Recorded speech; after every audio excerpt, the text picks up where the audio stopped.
Hi again. Welcome to a lesson that's looking the language that was used to explain the term insurance deductible. Always an interesting one. Um, Deductible. What is it? Is it insurance? How much of it do I pay? Who gives what to whom when it comes to deductible? These are the basic questions you hear from consumers about this actual reality of their lives. So let's look at, once again, language used at the website healthcare.gov to explain deductible. The amount you owe for healthcare services your health insurance or plan covers before your health insurance or plan begins to pay. For example, if your deductible is $1,000, your plan won't pay anything until you've met your $1,000 deductible for covered healthcare services subject to the deductible. The deductible may not apply to all services. It's a mouthful, but we're going to look particularly at the first sentence and try to figure out just what's the nature of the complexity here, and can we fix it a little bit? Because right now, as it's written, it's not clear, and we do like to make things a little more clear than this. So let's look at this sentence. The amount you owe for healthcare services your health insurance or plan covers before your health insurance or plan begins to pay. So what we're contending here is if you just do a quick load analysis, an audit even of just the words in the sentences, you've got a sentence with 23 words in it. And within that one sentence, when you look at how many phrases or clauses, there are 4. And the more you do this, the more you'll get to know that's a red flag, both the length of the sentence and the number of phrases or clauses. So everybody's clear and on the same page. What are we talking about when we're talking about a phrase? A phrase is part of a sentence. It's not a full sentence. It's another idea or a statement, but it's not a full sentence, and it gets embedded or put into another whole sentence. Okay? It usually elaborates on the core of. So you have here the lady walking the white poodle is content.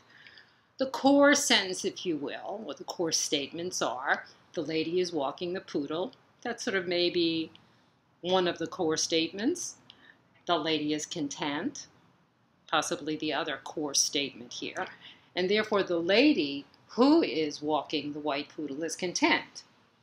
Now, sometimes you have who is there, and sometimes that deletes out to make an even more complicated construction. The lady walking the white poodle is content.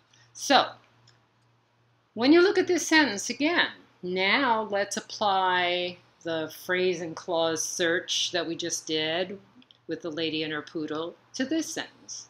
How many phrases or clauses or statements? Here they are. You owe an amount of money. You owe this amount of money for services, health services you received.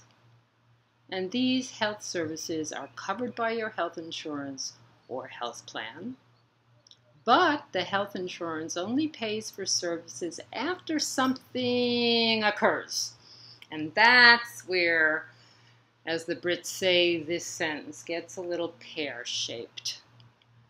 So what are the rules that we'd apply to a sentence that's long because of a number of phrases and a lot of words? Here's the one we use a lot. Limit your sentences as a rule to 10 or 15 words. If you do this at first, you're likely not to write overly embedded sentences with a lot of embedded different phrases and clauses. And then limit the number of phrases that interrupt the sentence. You know, even one placed sort of difficultly in a sentence can be interrupting, but they make for interesting sentences, not boring sentences. You want to use phrases and clauses, but you want to be aware of how many you're using and where you're putting them. And then when you're writing definitions particularly, and we have other examples of how the language, when we're defining things, gets overly complicated, try to use real-world examples when you're defining something. So if we take a look again at our problematic sentence, the amount you owe for healthcare services your health insurance or plan covers before your health insurance or plan begins to pay it, and we rework it, this is one of the actual good possibilities. Your health plan will pay for services that are covered in the plan, but before they start paying, you have to pay for services until you reach a certain point, certain amount. The amount you have to pay out of pocket before the insurance starts paying is called the deductible. So we have actually 3 sentences here as an offered up solution to the one long complicated sentence. And then to add an example, a real-world example, the Morales family must pay for health services they need until they have paid $1,000 out of pocket. After the $1,000, the plan starts paying for their health services. So what we can see here in our rewrite is that we have indeed followed the keep your sentences to 10 to 15 words. Here is 12 to 15. Perfectly fine. Limit the number of phrases that interrupt the sentence and use a real-world example. It's not so hard to do, actually. So we hope you like this lesson, and of course give us feedback and let us know what else you might be looking for or how to improve what we do.